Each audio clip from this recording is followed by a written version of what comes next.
On a avec nous ce soir un invité qui s'appelle Philippe Bobola. Peut-être que vous ne le connaissez pas encore. En tout cas, c'est un gros coup de cœur personnel. Et vous savez, Philippe Bobola, il a 4 grandes casquettes, mais c'est incroyable. Physicien, donc quand même un doctorat en physique, biologiste, anthropologue et psychanalyste. Alors ça va chauffer ce soir parce qu'on va vraiment avoir un thème qui nous intéresse tous et vous en particulier sur comment, en fait, quelle est cette fameuse courbe du déni? Comment s'est passé ces derniers jours? Très bien, j'ai beaucoup regardé ce qui se passait aux États-Unis. Effectivement, j'ai été très curieux de voir. Je vois que ça commence à bouger. Je vois aussi qu'en France, on essaye d'augmenter la vaccination par des tests qui sont pas toujours fondés sur des cycles trop importants. Donc, je pense que le but, c'est d'avoir de plus en plus de cas avec cette ambiguïté entre un cas et une contamination. Voilà. Et que voilà, là, on est toujours dans la même logique qui n'est pas une logique rigoureuse, quoi. Vous nous avez montré, avant qu'on soit en live, un fameux dessin avec une courbe en V.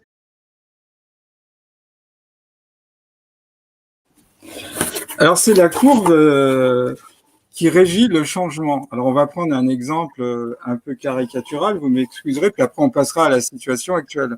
Imaginons qu'un cadre zélé dans une entreprise et son collègue de travail lui dit, tu sais, il va y avoir des licenciements et tu es dans les licenciements.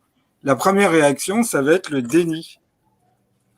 C'est pas possible, on peut pas me licencier, j'ai tellement donné à l'entreprise, je me suis voué corps et âme à l'entreprise, donc c'est pas possible, c'est une erreur. Et malheureusement, quelques semaines plus tard, il reçoit bien la lettre de licenciement, son collègue avait bien raison. Donc à ce moment-là, il va passer par la colère.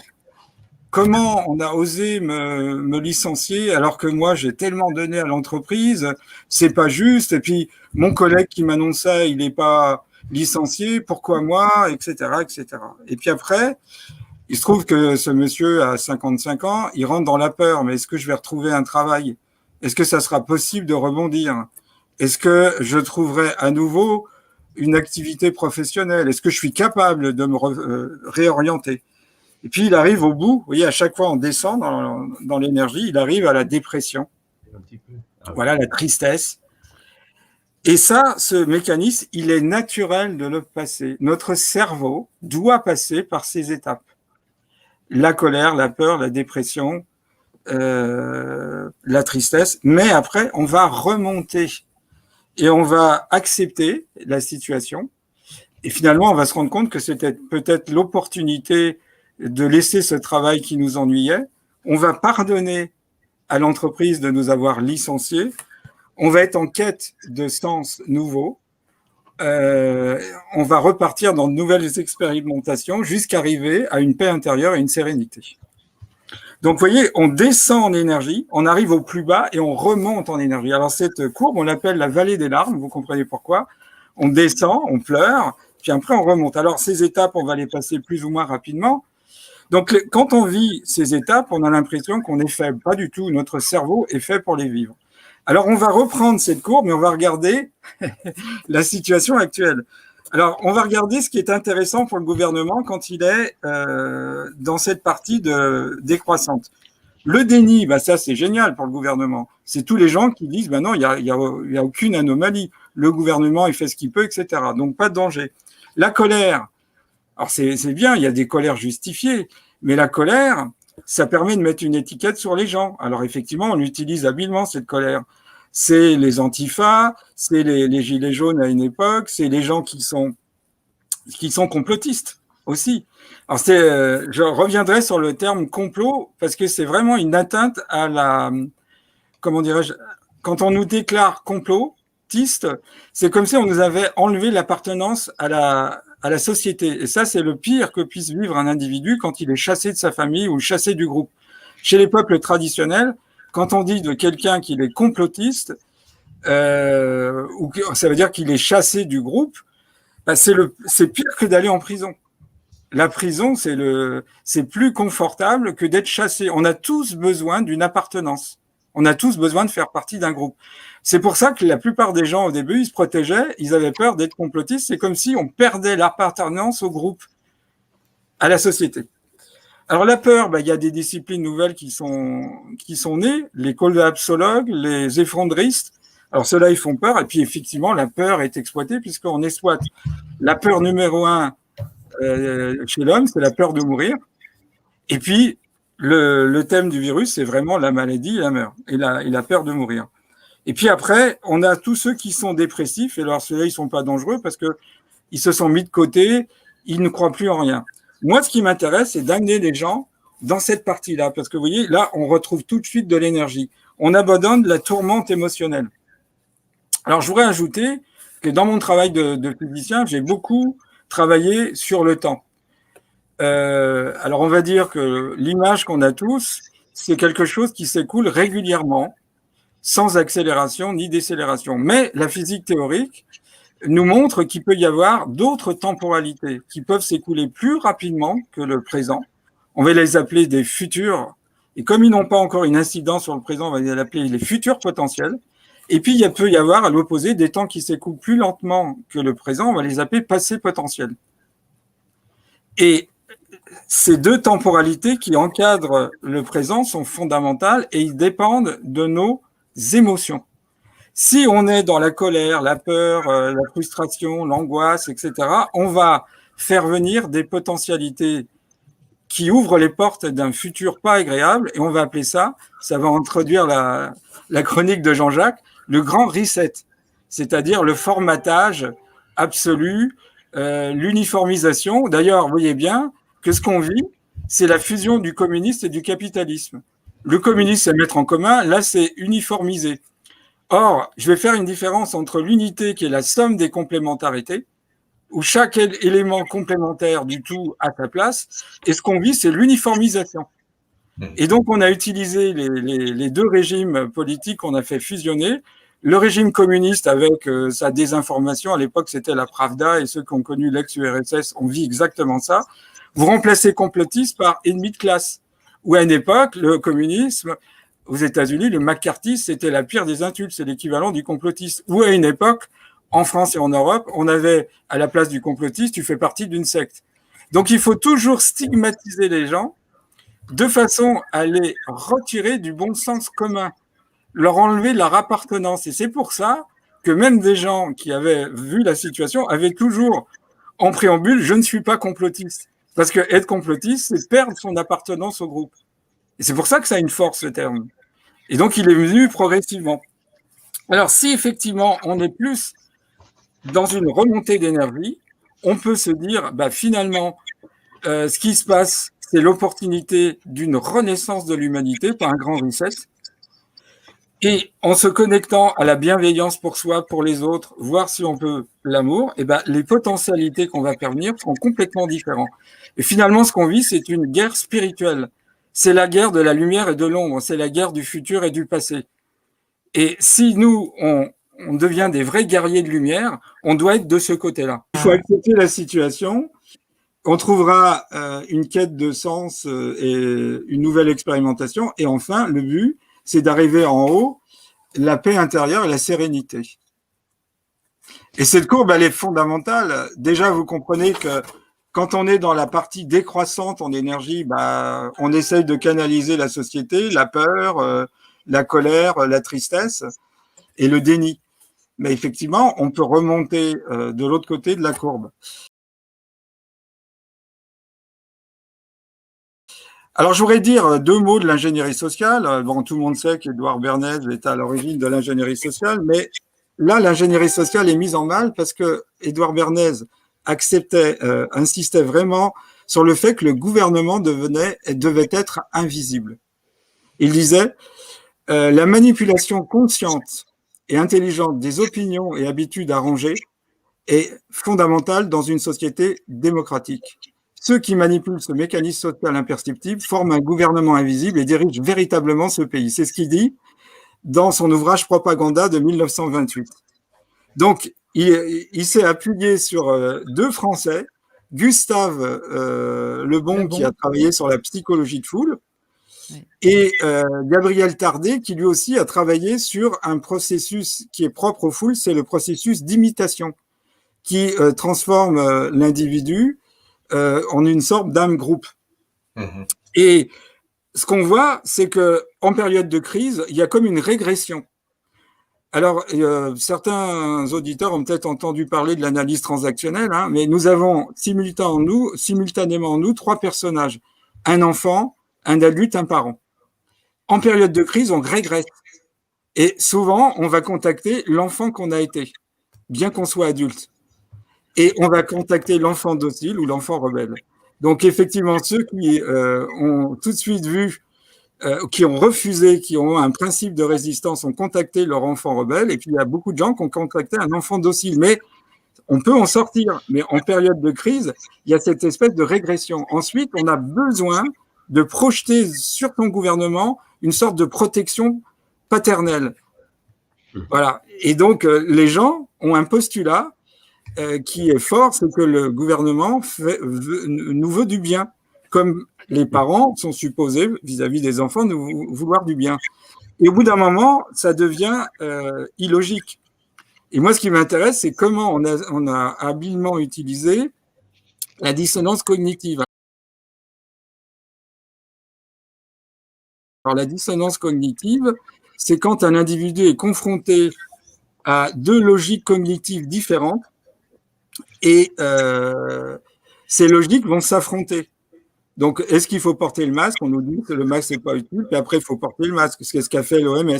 On ne va pas vacciner, puis on va vacciner. En permanence, on est soumis à deux logiques contradictoires. Et le cerveau, il a du mal à supporter ça. Donc, généralement, il a tendance à éliminer la logique qui est partagée par le plus petit nombre au profit du plus grand nombre pour cette raison d'appartenance au groupe. Et à partir de là, il sort de cette espèce de tension qu'il a en lui. D'ailleurs, le mot français oxymoron le porte. Hein, quand vous dites ignorance encyclopédique, neige brûlante, j'oserais dire politicien honnête, en France évidemment, vous avez deux logiques incompatibles qui risquent d'être détonnants. Et en période de crise, on est vraiment dans ce qu'un autre Français appelait l'inhibition de l'action, c'est-à-dire un cerveau, avant d'être fait pour penser, c'est fait pour agir. Et là, en période de confinement, en période de couvre-feu, on peut ni fuir, ni agresser. Donc, il y a des gens qui vont s'auto-agresser, c'est une agressivité endogène, d'autres qui vont agresser les autres. Et en fin de compte, cette espèce de tension qui s'accumule en nous va amener beaucoup de gens à pointer du doigt celui qui ne serait pas conforme à l'appartenance du groupe, à la norme du groupe. Comme ça a été le cas en ex-URSS. Ne faisons pas la même chose qui s'est passé en URSS. L'erreur fondamentale, ça a été de désigner l'ennemi de classe et non pas l'ami de classe. On doit être tous unis. D'ailleurs, c'est pas moi qui le dis, c'est le prix Nobel d'économie Joseph Stiglitz. Il dit 1% de la population mondiale détient tous les pouvoirs et met sous son joug 99% de la population mondiale. Donc, vous avez un point et une base. Vous reliez le point à la base, vous avez une structure pyramidale.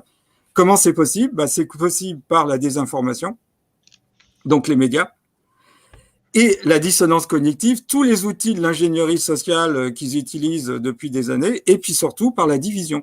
Si vous regardez le nombre de divisions qui ont été induits, il y a les pro-masques, les anti-masques, il y a ceux qui sont pro-Trump, anti-Trump, ceux qui veulent soutenir Macron, ceux qui ne veulent plus de Macron, ceux qui considèrent que Macron il est incompétent et ceux qui considèrent que c'est un traître. Oui, et on peut multiplier à l'infini. Il y a les pro-vaccinaux, ceux qui veulent la vaccination, ceux qui ne veulent pas la vaccination, et à chaque fois, on divise. Sauf que en haut, c'est l'unité. Et nous, c'est la division. À nous de ne pas nous diviser, à nous de comprendre les vraies lois du temps, si j'ose dire, et devenons des vrais guerriers de lumière. Et à partir de là, la dissonance cognitive cessera d'opérer. Et on aura la possibilité d'agir, puisqu'on pourra aller chercher la potentialité qui nous amènera non pas au grand reset, mais plutôt au grand réveil. Il faut rappeler en quelques mots l'expérience de Stanley Milgram. Donc Stanley Milgram, c'est un psychosociologue qui travaillait à Yale, et donc il a voulu tester la soumission à l'autorité. Ça, c'était le but réel de ses expériences. Donc, il passait une petite annonce dans un journal local et les gens se présentaient pour une somme modeste, $4 pour expérimenter ou être expérimenté et 50 cents pour le déplacement. on disait, voilà, vous allez tester l'influence de la douleur sur la mémoire. Donc, quelqu'un allait être expérimenté. On lui donnait une liste de mots auxquels des couleurs étaient associées. On le lisait une fois et après, on lui disait dans un ordre différent, ciel, bleu. Donc, on lui disait bleu, il devait dire ciel. Évidemment, c'était beaucoup plus compliqué que ça. Et à chaque fois qu'il faisait une erreur, il recevait 15 volts. Donc, il y avait donc l'expérimenté à qui on lisait cette liste de mots et l'expérimentateur qui allait délivrer à chaque erreur 15 volts. Alors, ça s'accumulait, 15 volts, puis 30 volts, etc. Et c'était sur une consonne, ça s'est fait entre 1960 et 1963. On a testé à peu près 630 personnes et il y avait sur la console marqué 450 volts mortels. Et en fin de compte, ce que ne savait pas l'expérimentateur, c'est que l'expérimenté est un comparse. Donc à 70 volts, il commence à gémir, à 120 volts, il se plaint de souffrance, à 130 volts, il hurle, à 150 volts, il dit « je veux plus participer à l'expérience ». À 200 volts, il pousse un cri extrêmement violent et quand on arrive à peu près à 300 volts, il dit je refuse, je réponds plus. Et en fin de compte, on s'aperçoit que si une personne investit une autorité envers une autre personne, ici c'est Stanley Milgram. Donc Stanley Milgram, il est au sein de l'université de Yale, il a une blouse blanche, il a une cravate, tout ça, ça prouve qu'il est un vrai professeur. On l'a vu dans son bureau avec marqué professeur Stanley Milgram. Et donc, la personne, si elle est dans l'université de Yale avec Stanley Milgram dans la pièce, il y a 65% qui vont aller jusqu'à des doses qui peuvent aller à 300, je crois que c'est 370 volts. 65% vont jusqu'à 370 volts. Si, au contraire, Stanley Milgram n'est pas présent, les gens iront à 270 volts dans 20,5% des cas. Si on est en dehors d'une université, c'est 40,7% qui iront jusqu'à des valeurs de 315 volts. Et puis, si on laisse libre cours à la personne, elle délivre ce qu'elle veut comme décharge électrique, on a 2,5% qui iront au maximum à 80 volts. Mais ce qui est intéressant, c'est qu'est-ce qui se passe quand un deuxième professeur, aussi gradé que Stanley Milgram, rentre?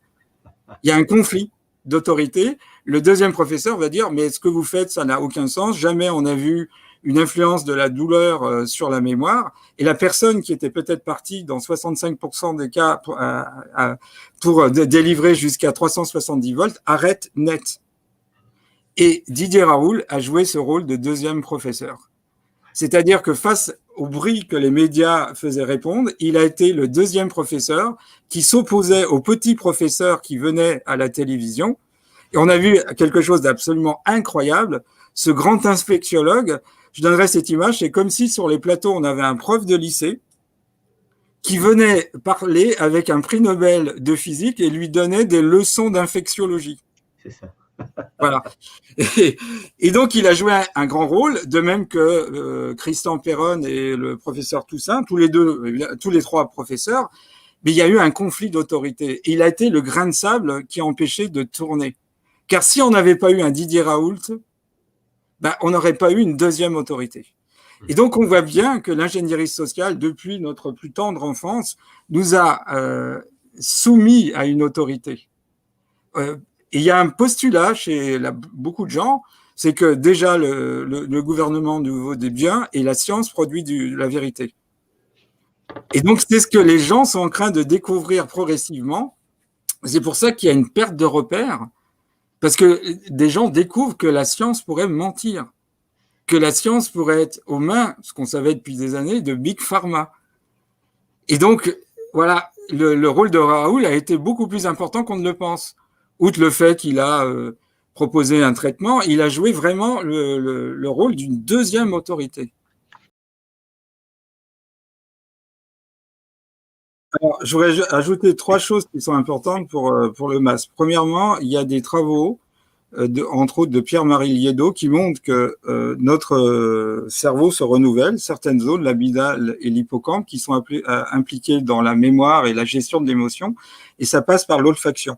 C'est-à-dire que des cellules souches qui viennent du niveau sous-cortical passent par l'appareil nasal, l'odeur, les sensations, et ensuite, ils vont remigrer grâce à une protéine qui s'appelle la ténacine, là où ils doivent renouveler. Avec un masque, on perturbe ça. La deuxième chose, c'est connu, c'est qu'on nous sommes des êtres, on a besoin d'être touchés. Le fait de toucher quelqu'un, ça agit sur son cerveau, puisque la peau et le cerveau dérivent d'un même feuillet embryologique, l'ectoderme. Donc, quand on touche quelqu'un, on agit sur son cerveau émotionnel. Une personne, quand elle est stressée, vous la touchez, vous allez diminuer des molécules comme le cortisol qui abaisse la défense immunitaire. Et la troisième chose, alors évidemment, c'est pas dans le domaine des humains, mais à un moment donné, je me suis passionné pour les abeilles. Et Rémi Chauvin avait montré qu'une abeille, quand elle est seule, elle a une durée de vie très courte parce qu'elle est stressée. Elle s'agite et elle va mourir très vite, alors qu'elle a une longévité plus grande dans le groupe, que ça soit l'hiver ou l'été. Et ça vient du fait que les abeilles envoient une hormone qui s'appelle la survivone qui diminue le stress. Alors comme les abeilles sont des insectes sociaux, ça veut dire que l'être humain, fondamentalement, c'est un être de groupe. Et ce que veut faire le Grand Reset, c'est imposer une société faite d'individus distanciés. Or, la vie, ça c'est fondamental, elle ne réside pas dans les molécules, mais dans les interactions qui s'établissent entre elles. De même, les propriétés physiques d'un matériau ne viennent pas des atomes ou des molécules, mais des interactions entre elles. Alors, si on est physicien, on va parler d'interaction. Si on est biologiste, on va parler d'échange vibratoire ou d'échange de molécules. Et la société, qu'est-ce qu'elle serait s'il n'y avait pas des liens entre les hommes et les femmes? Et c'est ça qui est grave. Ça va bien au-delà de faire un reset économique. C'est une société qui doit être faite d'individus distanciés. Alors, vous voyez ce que ça va entraîner chez les gens. Parce que déjà, on va chez les enfants dont le cerveau est en progression. Il faut savoir qu'un enfant, quand il arrive au monde, il produit 1 million de synapses par seconde. Et vous voyez qu'il a besoin d'être stimulé. Et ce qu'on voit, souvent, il y a des chiffres véhiculés par les médias. On dit qu'il y a 83% des enfants qui ont subi des traumatismes qui ont subi des traumatismes de violence sexuelle. Non, c'est faux. Le premier traumatisme, c'est le fait que l'enfant, on ne prenne pas soin de lui, qu'il n'ait pas de relation. C'est à peu près 0,2% de petits garçons et 10% chez les filles qui sont vraiment violentés sexuellement. Le reste, c'est parce que les parents travaillent, ils n'ont pas le temps de s'en occuper. Vous voyez la société qu'on veut préparer. Une société où les individus seront séparés les uns des autres.